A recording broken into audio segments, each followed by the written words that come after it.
Jeunesse, fer de lance de la nation. Une expression qui prend tout son sens à chaque fois qu'on pose un regard sur ces milliers de jeunes Camerounais. Si à chaque génération correspond une mission, celle-ci semble être confrontée à toutes sortes de difficultés. On parle bien d'une jeunesse qui est appelée à faire preuve de témérité dans un environnement hostile. Ce qu'il y a d'indéniable, c'est le rôle que cette jeunesse est appelée à jouer dans la course au développement de cet État qu'est le Cameroun. À l'aune de cette 58e édition de la Fête de la Jeunesse, l'on est en droit de se poser un certain nombre de questions. Dans quel état se trouve la jeunesse du Cameroun à l'heure actuelle? Où en sommes-nous avec les mesures prises par les pouvoirs publics pour répondre aux préoccupations de cette jeunesse avide de succès? Grand 7, mesdames et messieurs, c'est sur Dash Télévision. Omer Souida est l'invité de votre magazine de l'information. À tout de suite.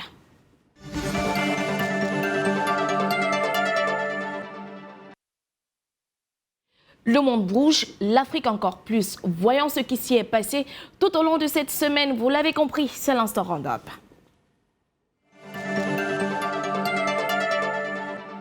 Bonjour et bienvenue à ce round-up de l'actualité de la semaine. Cette semaine au Cameroun, on a parlé de la hausse du prix des transports avec le ministre camerounais des Transports, Luc Magloire Mbarga Tangna, qui a fait un rappel à l'ordre au syndicat des transports urbains, périurbains et interurbains.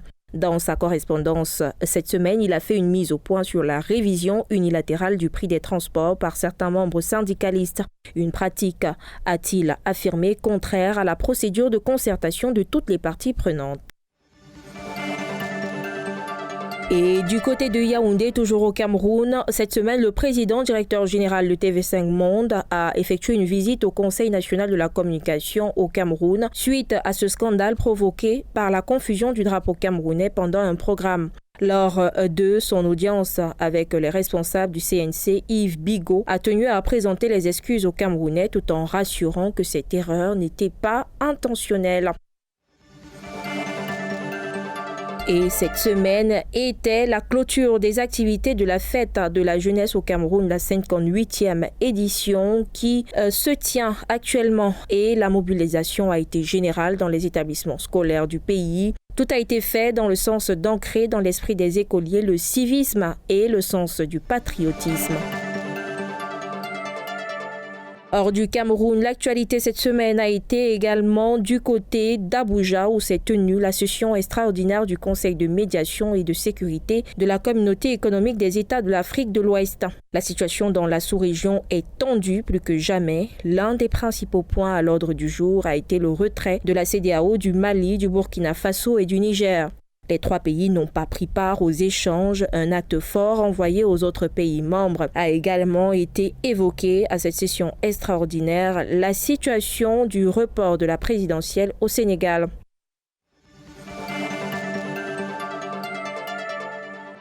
En Afrique du Sud, Cyril Ramaphosa s'est exprimé pour la dernière fois avant l'organisation des élections générales. Il a effectué son bilan de fin de mandat devant le Parlement réuni au Cap. Le président sortant en a profité pour énumérer toutes les actions de l'ANC sous sa présidence et depuis son arrivée au pouvoir en 1994. Au Nigeria, on a parlé de ces États qui sont en proie à la recrudescence de l'insécurité. Et pour y faire face, ils se sont engagés dans un processus d'enrôlement des miliciens pour renforcer les effectifs des groupes d'autodéfense et venir à bout des gangs criminels dont les exactions sont de plus en plus inquiétantes.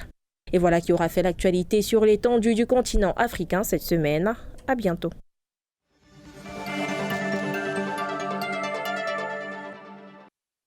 Merci Marie-Van Dongo pour ce round-up de l'actualité. Mesdames et messieurs, je vous le disais à l'entame de cette émission, nous recevons sur ce plateau Omer Souida. Il est enseignant d'université. Bonjour.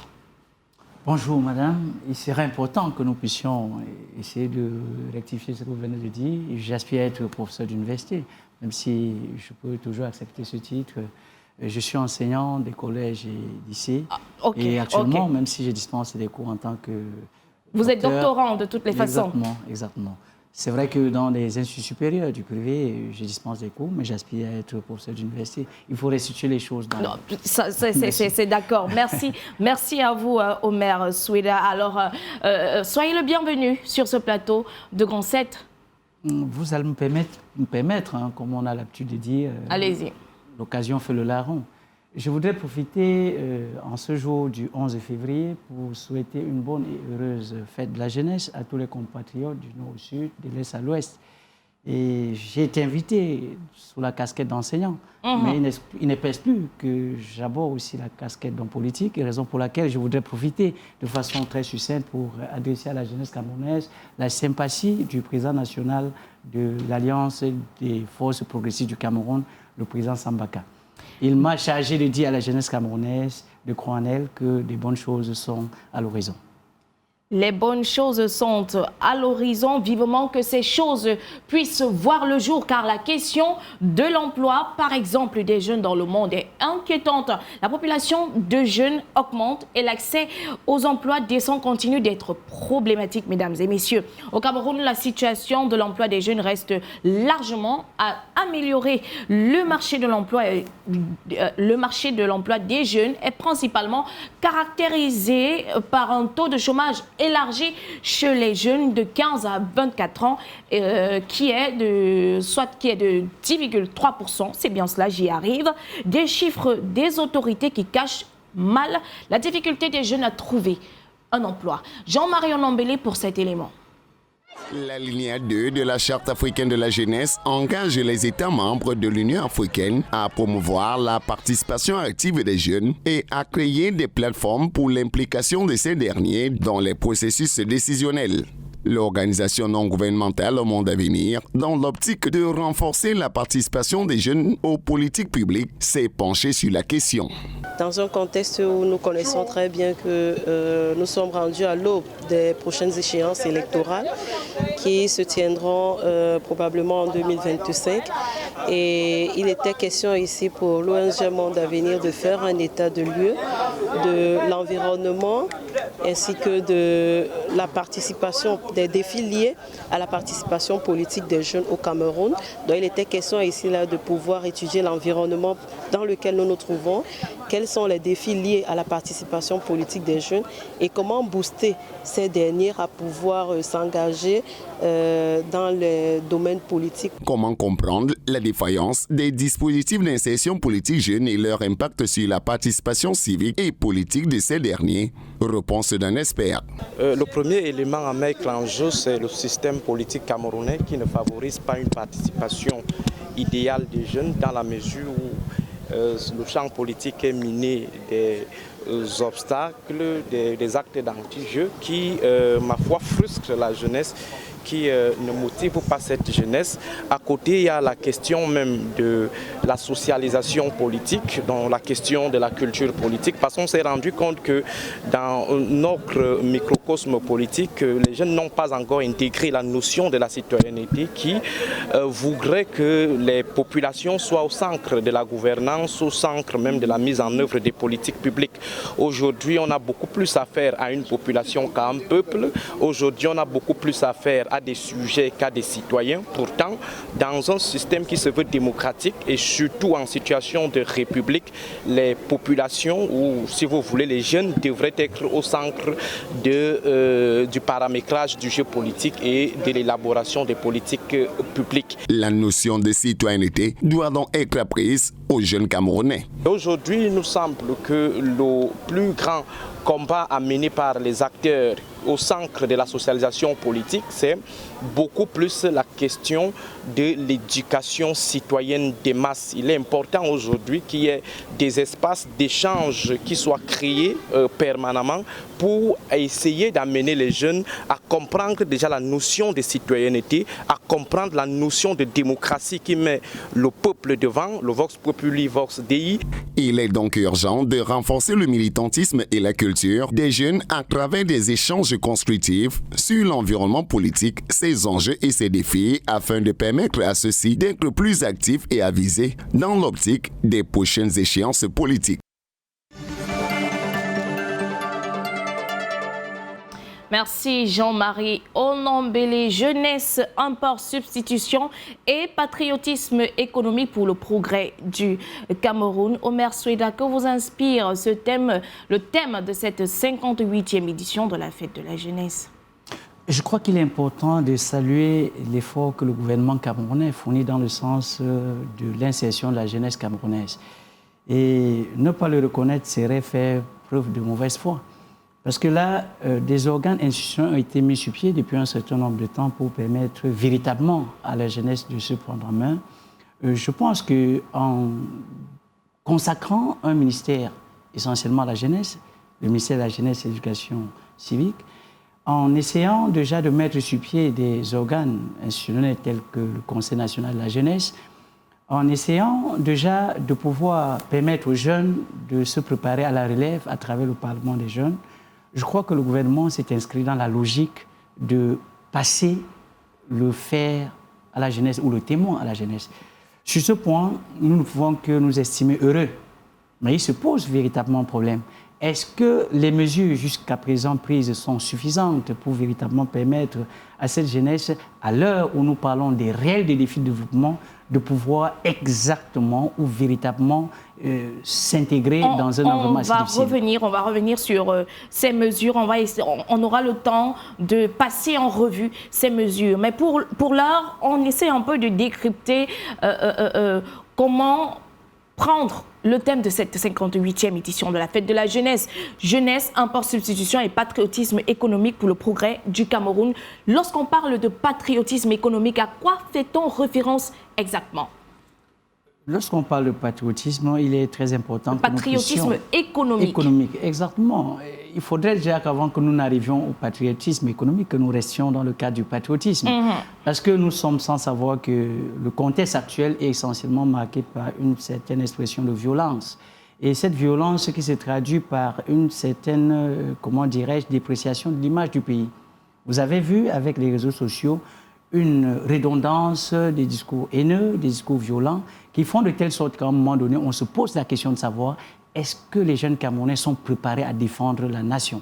Est-ce que les jeunes Camerounais sont préparés à défendre la patrie? Dans ce sens, le thème vient à point nommé rappeler l'importance aux jeunes de pouvoir comprendre que les enseignements reçus à travers l'éducation à la citoyenneté, à la morale, s'inscrivent dans ce sens pour véritablement permettre de préparer des citoyens à même de comprendre que la nation passe avant tout, de placer la nation au-dessus de leurs intérêts. Cela étant dit, lorsqu'on va maintenant vers le sens du patriotisme économique, il se pose un réel problème. Est-ce que dans ce village planétaire, le Cameroun pourrait se frayer un chemin aussi facile que cela? C'est d'autant plus que lorsque nous parlons de patriotisme économique, cela suppose qu'il faudrait véritablement protéger l'économie locale. Il faut qu'on soit assez clair là-dessus. Et pour protéger l'économie locale, il faudrait que ce soit déjà une orientation vers les consommateurs en priorité, qui sont les jeunes. Qu'est-ce qu'ils devraient consommer? Ils devraient consommer local. Et en consommant local, ils seraient dans cette optique en train de protéger l'économie camerounaise. Et je crois que le patriotisme économique comme thème, ici, vient véritablement inviter les jeunes à comprendre que le Cameroun a beaucoup offert dans ce village. Il y a de la matière au Cameroun, que ce soit sur le plan artistique, parce que là, ouvre l'économie, que ce soit sur le plan culturel, que ce soit sur le plan gastronomique. Une chose est sûre, c'est une façon d'inviter les jeunes à comprendre que consommer camerounais, c'est déjà une bonne chose pour pouvoir permettre à ce pays de rayonner. Vous parlez de protéger l'économie locale. J'ai à l'idée l'auto-emploi, par exemple. Alors, l'auto-emploi est aujourd'hui présenté comme l'une des meilleures voies d'insertion socio-professionnelle face à l'impossibilité pour l'État du Cameroun d'assurer l'employabilité des jeunes. Le chef de l'État l'a mentionné dans son discours hier 10 février. Mais j'aimerais bien savoir si les entrepreneurs... le Cameroun enregistre un bon nombre d'entrepreneurs, on le sait. Seulement, ces mêmes entrepreneurs dénoncent les difficultés ou la difficulté qu'ils ont à mener à bien leurs activités. Que se passe-t-il réellement? Il ne faut pas faire la fine bouche. Moi, je ne suis pas l'avocat défenseur du gouvernement camerounais. Mais je pense qu'il faut être sincère. Nous sommes dans un univers essentiellement marqué par une crise aiguë. La crise économique, elle est mondiale. Je ne voudrais pas ici dédouaner le gouvernement camerounais, mais je voudrais simplement rappeler que l'auto-emploi se présente comme une alternative incontournable.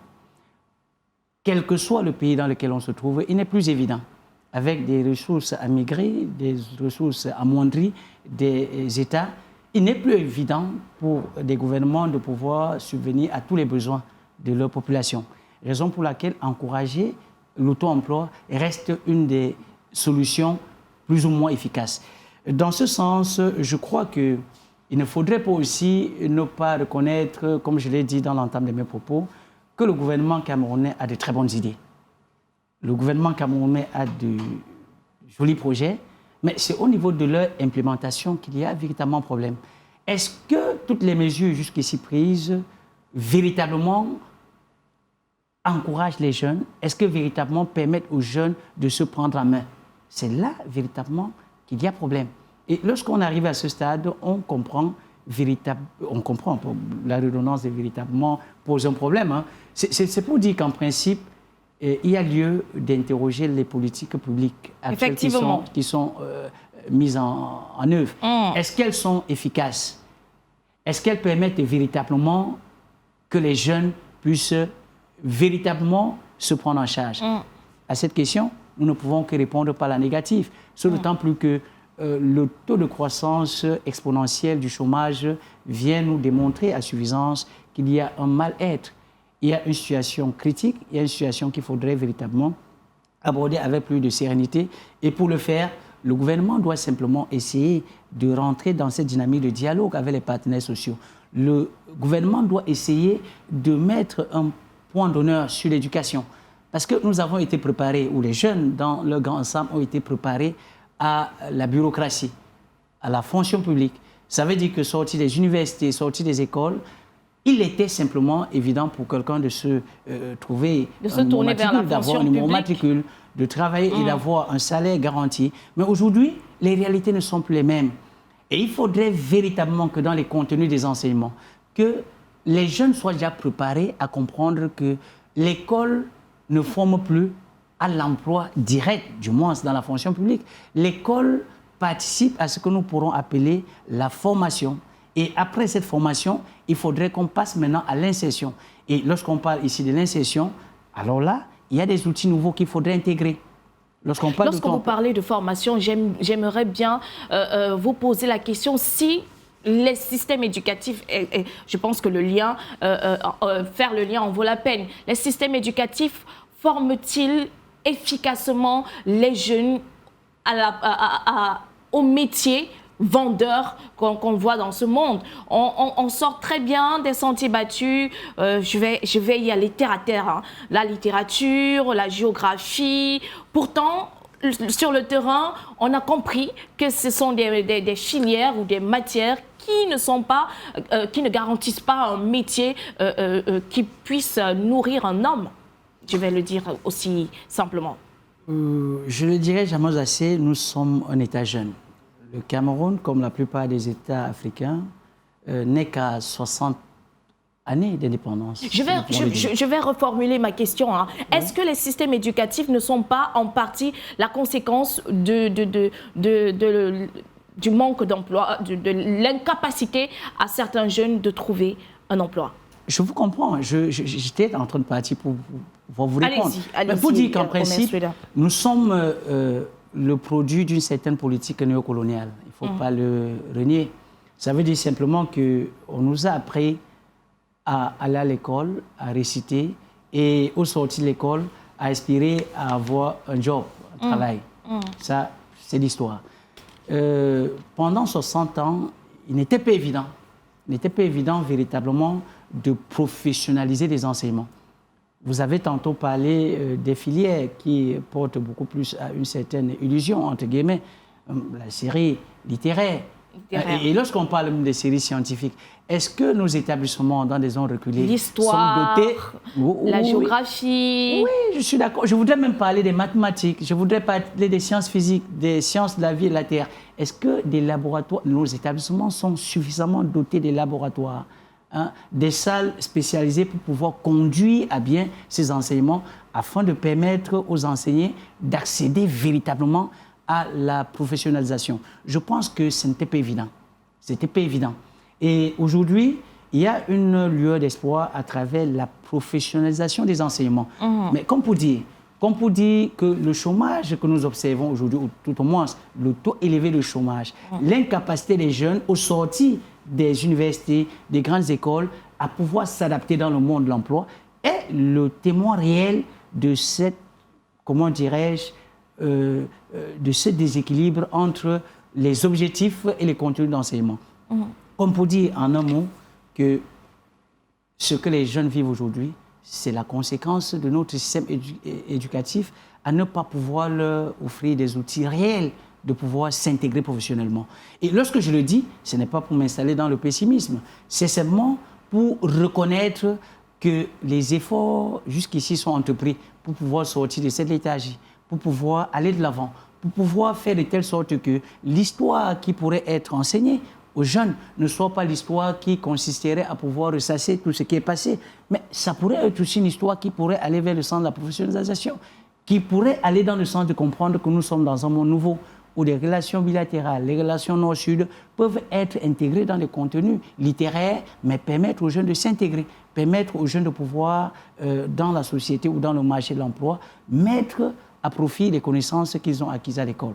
Une chose est sûre, le gouvernement camerounais sur ce terrain, et nous, les acteurs sociaux, nous sommes là, pas pour tirer sur le gouvernement, pas pour dire que tout est noir, ou pour dire aussi que tout est rose, mais nous sommes là simplement pour rappeler que l'heure est venue pour mettre encore ou davantage l'accent sur la professionnalisation, de telle sorte que les jeunes, au sortir du cycle primaire, s'ils n'ont pas la possibilité d'engager des études secondaires, qu'ils puissent capitaliser tout ce qu'ils ont pu recevoir comme enseignement pour pouvoir s'orienter dans le monde professionnel. Et c'est dans ce sens que je pourrais saluer l'effort du gouvernement. Je l'ai tantôt dit, je ne suis pas là pour défendre le gouvernement camerounais, avec les centres de formation professionnelle. Et je crois que le président de la République, dans son discours, a parlé de la baisse considérable des frais de scolarité dans ces centres de formation professionnelle. De 500 000 francs à 50 000 francs. Bon, je voudrais simplement dire, ou peut-être pas imposer, conseiller au gouvernement, au président de la République, d'aller un peu plus loin. D'aller un peu plus loin dans cette volonté de pouvoir permettre que les jeunes aient accès à la professionnalisation, en faisant de telle sorte que les contenus des enseignements, que ce soit dans les filières littéraires, que ce soit dans les filières scientifiques, soient un peu orientés vers les réalités de notre environnement. Parce que lorsqu'on parle de l'agriculture, il faudrait pouvoir comprendre que les jeunes doivent être formés à l'idée selon laquelle c'est regrettable que nous soyons dans un pays qui a la possibilité de produire abondamment du riz, mais qu'on se retrouve là à importer. On pourrait, dans ce que vous avez dit tantôt par rapport au thème même, import-substitution, on pourrait travailler de telle sorte que les jeunes qui sont en Tonga, dans le département du Ndé, Banonga, où on produit énormément du riz, qu'ils soient préparés à comprendre qu'après la formation dans les universités, dans les grandes écoles, ils devraient avoir le courage de rentrer dans les villages pour mettre à profit les connaissances qu'ils ont acquises. C'est à ce niveau qu'il faudrait maintenant interpeller le gouvernement. On dit qu'il faut véritablement des structures d'accompagnement. Celles qui existent, je ne dis pas qu'elles n'accompagnent pas les jeunes, mais elles les accompagnent, mais à quel taux? Il faudrait véritablement qu'on mette les bouchées doubles, qu'on mette un point d'honneur sur cette volonté de pouvoir faire de l'import-substitution, de pouvoir faire du patriotisme économique, des mots qui ne seront pas des vains mots, des mots creux. Il faudrait que ce soit des mots pleins de tout leur sens pour pouvoir permettre à cette jeunesse d'aller de l'avant. Omer Soueda, lorsqu'on parle d'accompagnement, aujourd'hui on aborde le plan triennal d'import-substitution 2024-2026. Mais avant celui-ci, le plan triennal spécial jeune a été lancé en 2016. Quel a été l'apport du précédent? Aujourd'hui, quelle sera la plus-value du plan triennal import-substitution 2024-2026? Est-ce qu'on n'enchaîne pas les programmes? En fait, je veux dire, est-ce qu'on n'apprend pas de nos erreurs? On enchaîne tout simplement les programmes pour essayer de convaincre que quelque chose est tout de même fait pour cette jeunesse-là. Vous savez, le risque que j'évite de courir, c'est celui de vouloir peut-être répondre comme si j'étais un membre du gouvernement ou comme si je voudrais défendre le bilan du gouvernement. Allez-y. Mais je voudrais simplement dire qu'au-delà de ma casquette d'enseignant, je suis un acteur politique.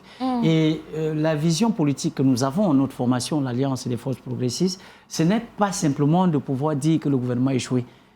C'est de pouvoir aussi accompagner ce gouvernement. C'est de pouvoir proposer. Mais et c'est dans Omer ce sens. Soueda, Oui. les chiffres ne mentent pas. Oui, les chiffres ne mentent pas. Loin de nous l'idée de vouloir à tout prix dire que le gouvernement a échoué. Des mesures sont prises. On ne refute pas cela. Mais ces mesures, le terrain, les chiffres le prouvent. Ces mesures n'ont que rien apporté jusqu'ici. Je pèse mes mots. Oui, c'est sûrement pour cette raison que je dis, madame la journaliste, dire que ces mesures n'ont rien apporté, c'est exagéré. Moi, je reste de ceux qui pensent que c'est plus évident, c'est plus souhaitable de dire que ces mesures n'ont pas suffisamment, n'ont pas totalement apporté ce qui était escompté. Et c'est d'autant plus que quand nous observons le taux croissant du chômage, quand nous observons la précarisation des couches jeunes, nous comprenons à suffisance que ces politiques n'ont pas atteint totalement le but. Ça, il faut être sincère de le dire. C'est pour cette raison que j'ai tantôt dit dans mes propos qu'il est souhaitable pour le gouvernement camerounais de pouvoir comprendre qu'on ne saurait lutter contre le chômage, on ne saurait mettre en pratique des politiques telles que la politique d'impôt-substitution, le patriotisme économique à travers des discours creux, à travers des vains mots. Oui, il y a eu des programmes antérieurs. Est-ce que ces programmes ont atteint véritablement le but? Est-ce que le bilan a été fait pour essayer de voir qu'est-ce qui n'a pas marché, comme on a coutume de le dire dans nos sociétés? Je pense que c'est peut-être là le péché mignon du gouvernement camerounais, c'est d'enchaîner des programmes sur programmes sans pouvoir prendre le recul d'interroger les programmes antérieurs. Se demander, est-ce qu'au sortir du programme triennal antérieur, les jeunes ont pu trouver satisfaction? Est-ce que le gouvernement a pu véritablement obtenir un pourcentage de satisfaction dans la réalisation de ce projet? C'est à ce niveau que nous sommes assez sincères de dire que le gouvernement a péché sur ce plan. Et même s'il a péché, on ne peut pas aussi lui reprocher de pouvoir aller toujours dans le sens de la recherche des solutions nouvelles. Moi, je pourrais simplement dire que ce gouvernement fait face aussi à des difficultés qui ne sont pas que nationales. Elles sont des difficultés de l'ordre mondial. Et c'est pour ça, véritablement, madame la journaliste, que je dis que nous devrions, et c'est un impératif, toutes les forces vives de la République, les pouvoirs publics, les acteurs de la société civile, les acteurs politiques et les jeunes eux-mêmes doivent comprendre qu'il s'agit de l'avenir du Cameroun. Il faut ensemble réfléchir sur des politiques nouvelles à travers un espace de réflexion commune qui puisse permettre véritablement que ce que le gouvernement a envisagé puisse véritablement arriver à bon port. Parce qu'on peut bien vouloir et ne pas pouvoir, parce que les moyens pour pouvoir n'ont pas été bien pensés. Justement, Omer Soueda, on ne va pas le nier, cette succession de programmes prouve à suffire que le gouvernement a la volonté, mais cette volonté semble ne pas suffire. Alors, quelle est la conséquence ou les conséquences directes des défaillances des politiques publiques? Les défaillances... les conséquences de cette défaillance. Les conséquences de cette défaillance se traduisent par cette jeunesse aux abois. J'étais encore, il y a 2 jours, à m'interroger sur les mobiles réels de cette violence galopante dans nos établissements scolaires. Et je voudrais pas ici, j'espère que vous avez cette information, non loin de mon domicile, dans un collège, j'ai été choqué d'apprendre qu'un jeune a été poignardé par son camarade. Vous imaginez un peu là.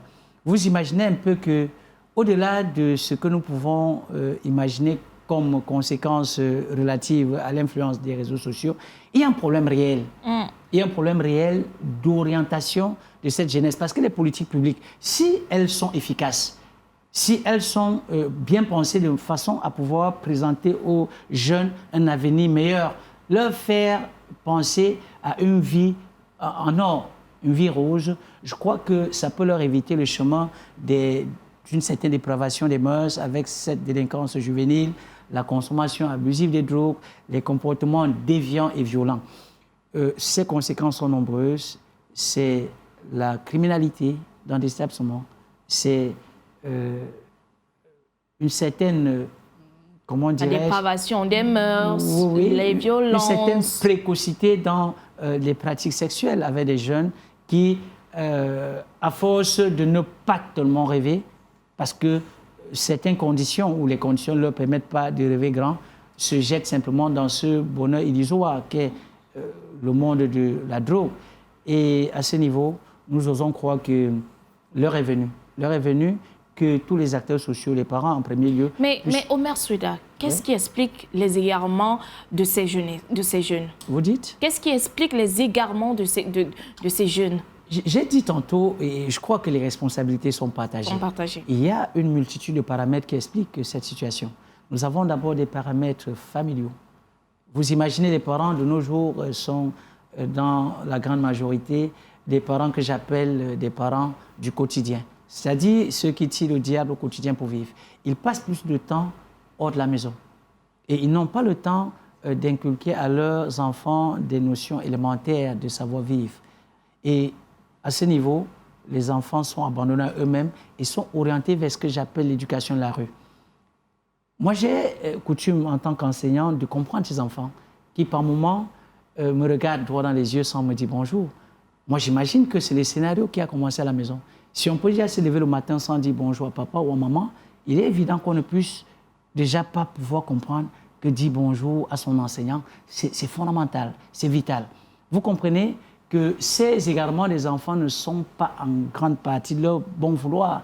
C'est un problème de délaissement des parents. Vous pensez que les parents ont démissionné de leur... Véritablement, les parents, moi je suis un parent, moi je dirais que les parents ont grandement démissionné. Il ne faut pas avoir peur de le dire. Moi, en tant que parent, est-ce que j'ai suffisamment du temps pour essayer de voir ce que mes enfants font au quotidien? Je ne pense pas, même en tant qu'enseignant. Et ne pas le faire, ce n'est pas parce que je voudrais fuir, je voudrais abandonner mes responsabilités parentales. C'est par moments parce que nous avons des pressions. Parce que cette précarité sociale dans laquelle nous vivons, il faut parfois tirer le diable par la queue pour donner un bout de pain à ses enfants. Et pour le faire, il faut sortir de la maison. Il faut rentrer, ou il faut sortir très tôt et rentrer tardivement. Voilà un problème. Et maintenant, à côté de cela, il y a ce problème aussi d'éducation. Moi, je suis enseignant. Je voudrais pas ici tirer à boulet rouge sur les enseignants. Est-ce que la formation qualitative et quantitative des enseignants est suffisante pour que ceux qui ont la responsabilité de conduire les jeunes soient irréprochables? Nous nous rendons compte que l'école, aujourd'hui, véritablement est devenue un milieu problématique. Quand je parle de milieu problématique, ça veut dire que les enseignants ne brillent forcément pas par le bon exemple. Et vous voyez, quand les enseignants peuvent se permettre un certain concubinage incestueux avec les élèves, à travers le comportement orthodoxe, c'est largement suffisant pour que ces jeunes ne croient plus en eux. Vous imaginez, à notre époque, il n'était pas évident, même si quelquefois nous nous égarions dans l'obscurité, là, tenant un bout de cigarette, à imaginer un seul instant que le maître passait, alors on cherchait à s'évaporer dans la nature. Mais aujourd'hui, si le professeur, l'enseignant, de façon globale, et l'enseignant peuvent déjà se retrouver dans un petit coin et se faire du toast, mais vous croyez que cet enseignant pourrait encore avoir des éléments, comment dirais-je, complets, nécessaires pour pouvoir véritablement comprendre le sens de ce que j'appelle la probité sociale, morale? Je ne pense pas. Et je ne voudrais pas aussi dire que la faute revient entièrement aux enseignants. Nous comprenons que c'est tout un maillon, c'est tous les partenaires qui sont interpellés. Est-ce que les pouvoirs publics mettent à la disposition des enseignants tous les moyens nécessaires pour rester des modèles, pour comme nous l'avons dit, le plus professionnel que possible? Le plus professionnel.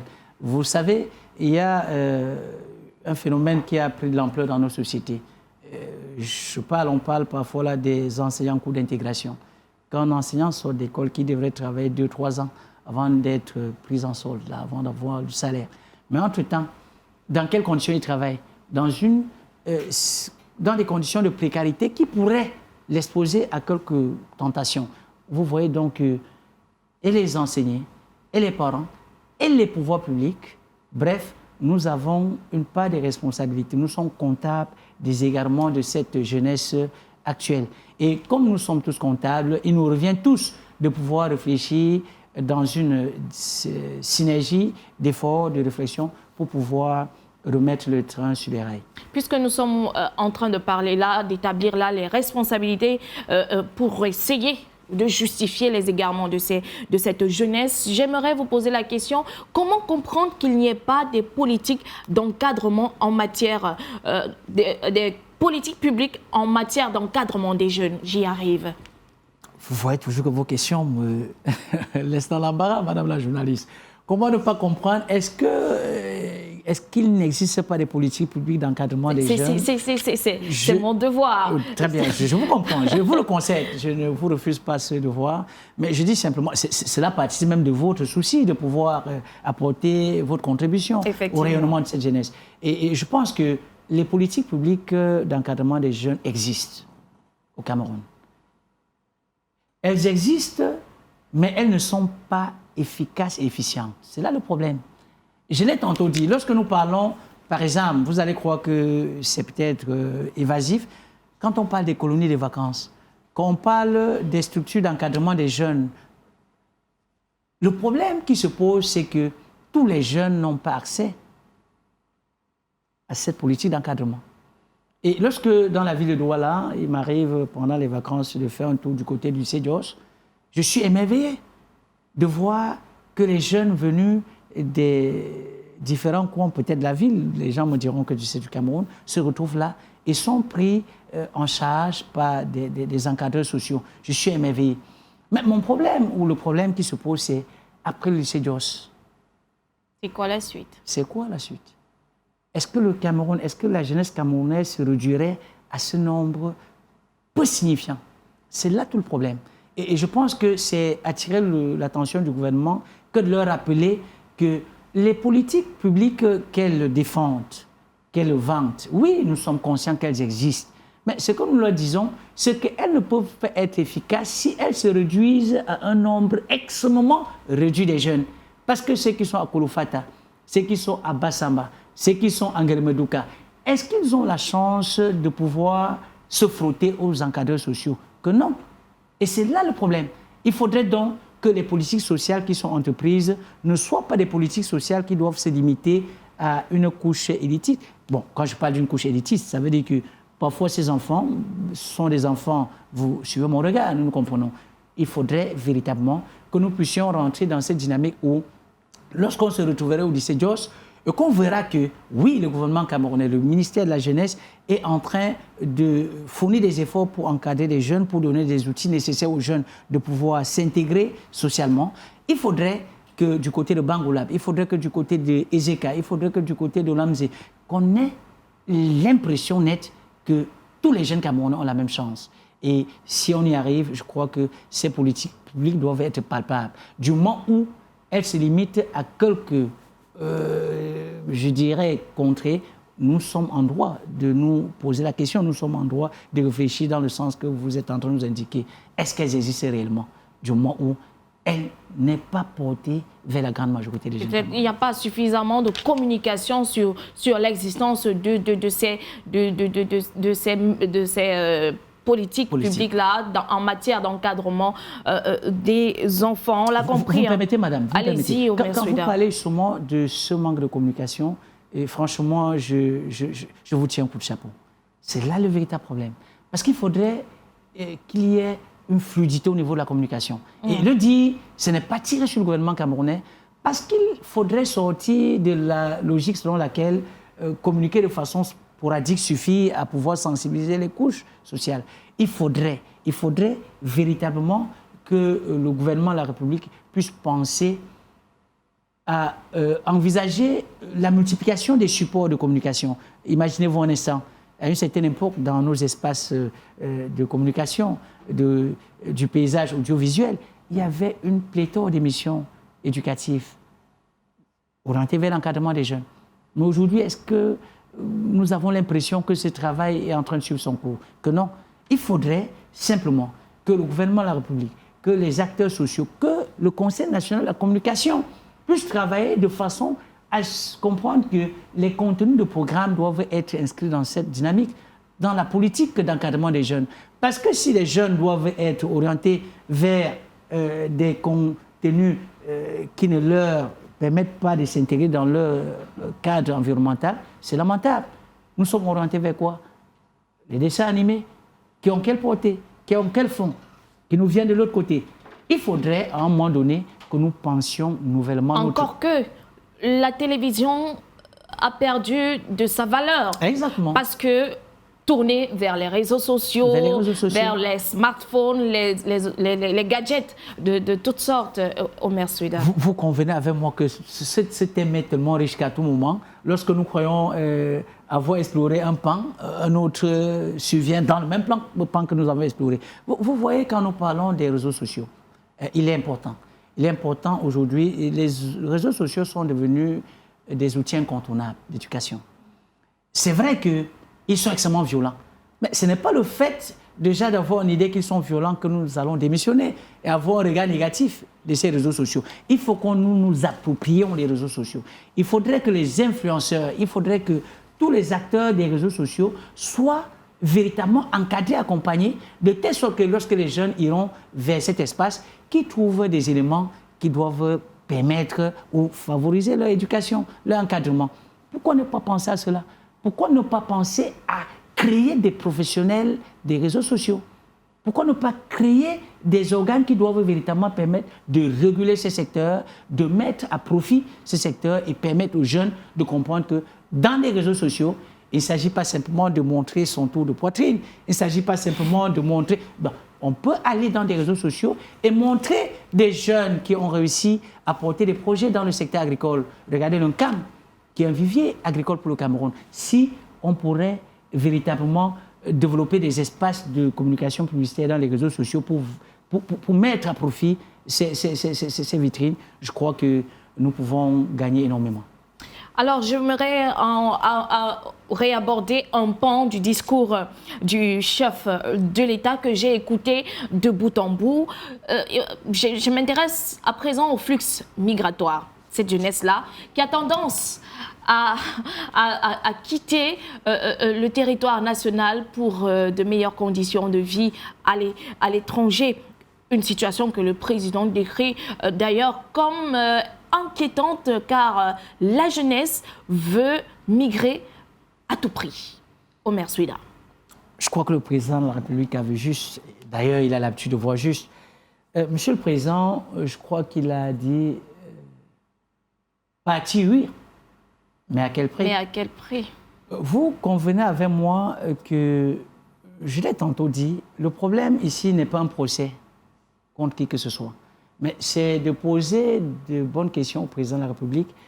Est-ce que l'inquiétude alarmante du président face à ce flux, ou le constat de ce flux migratoire galopant, ne devrait pas aussi interroger sa conscience sur la problématique?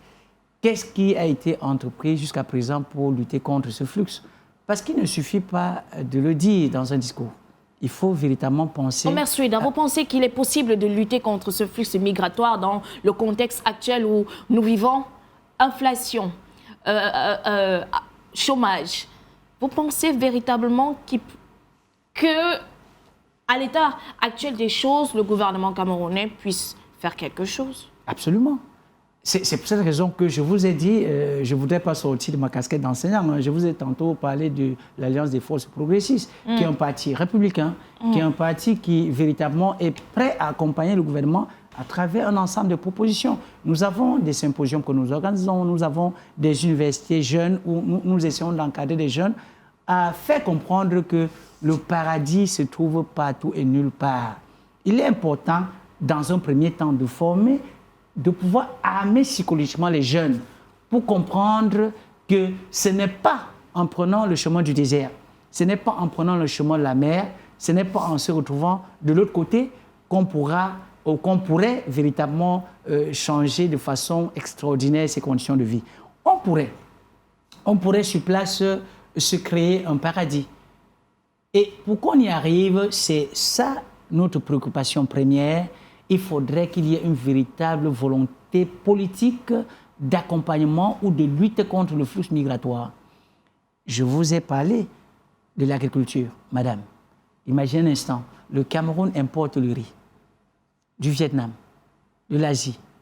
Mais dans quelle maison au Cameroun le riz ne se mange pas, il se mange au quotidien? Mais si les jeunes qu'on envoie à la boutique d'à côté, dès qu'ils vont acheter quelques boîtes de riz, ils vont voir là, riz du Vietnam, riz de tel pays. Mais attendez, vous ne comprenez pas, il n'y a pas déjà de problème? Si nous pensons déjà à ces sociétés, Semri, à l'extrême nord du Cameroun, si nous pensons déjà au Cam, où on pouvait produire du riz, si on pensait au Ndé quelque part là, en Tonga, est-ce que le président de la République ne gagnerait pas à dire halte au flux migratoire, nous allons vendre le rêve que les jeunes vont chercher en Occident, ici au Cameroun? En le faisant, madame, en essayant de mettre des structures qui doivent permettre aux jeunes de rêver, de pouvoir accéder à la modernité, dans ces zones reculées, dans ces zones rurales, maison des jeunes, maison de l'agriculture, hein, les jeunes pourront avoir le courage de partir de Douala, de Yaoundé, de Bafsam, de Garoua, de rentrer dans des villages pour s'adonner à l'agriculture et se faire une place au paradis. S'adonner à l'agriculture. Oui. Mais si rien n'est fait, et nous restons au constat, oui, c'est alarmant, l'Europe n'est pas le paradis à travers la musique de mon cher ami Sergio Polo. Si on reste dans des discours superficiels et creux que les enseignants tiendront, oui, n'allez pas. Encore que les enseignants eux-mêmes vont en grande partie au Canada. Vous comprenez qu'il y a comment dirais-je, la cote d'alarme est atteinte.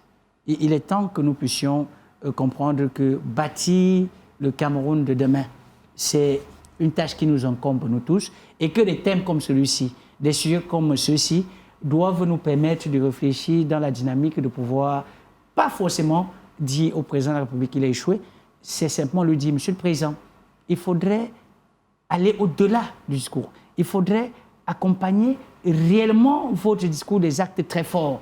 Et ces actes forts, ils sont possibles. Oui, madame la journaliste, les jeunes peuvent quitter Douala, Bonapriso, Bonamoussadi, et aller plutôt à Olamzé, à... En allant à Olamzé, est-ce qu'ils auront la certitude qu'il y aurait des terres mises à leur disposition pour cultiver? Parce que prôner ces valeurs,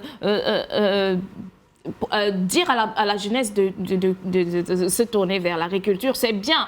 Mais qu'est-ce qui est fait pour que ces jeunes s'intéressent véritablement à cette agriculture?